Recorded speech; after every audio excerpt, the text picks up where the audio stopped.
So guys, good morning. দিনাৰ নিচিনাকৈ আজিও অফিচলৈ বুলি ওলাই আহিলোঁ। আজি হ'ল মঙলবাৰ। চ' পোনপ্ৰথমে মই এতিয়া হনুমান মন্দিৰ যাম। প্ৰত্যেক মঙলবাৰে মই হনুমান মন্দিৰ যাওঁ। চ' পোনপ্ৰথমে এতিয়া হনুমান মন্দিৰ গৈ আছোঁ। তাৰপিছত আৰু অফিচ আৰু বাকী দিনটোৰ কাৰ্য সদায় সেই একে নিচিনাকৈ বলচোন পোনপ্ৰথমে এতিয়া হনুমান মন্দিৰলৈ যাওঁ। মই এতিয়া হনুমান মন্দিৰটো আহি পালোঁ।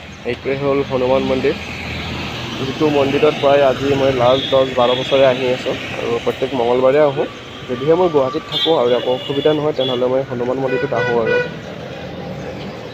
বলক এতিয়া মন্দিৰৰ ভিতৰলৈ যাওঁ।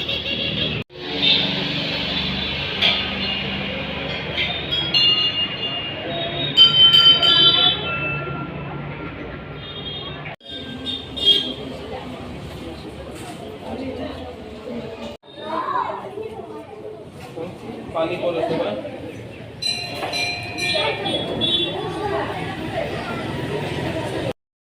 গাইজ মন্দিৰৰ পৰা ওলালোঁ, এতিয়া অফিচলৈ যাওঁ।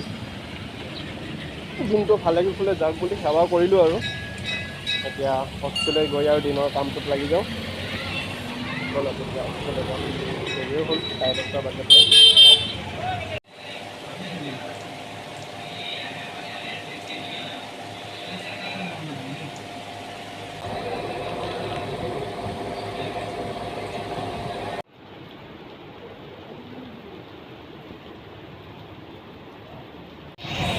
এয়া হ'ল আমাৰ অফিচৰ সন্মুখত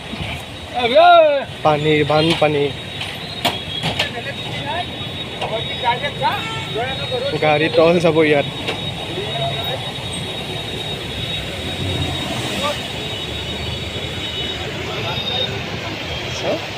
এনেকুৱা পানী হৈছে।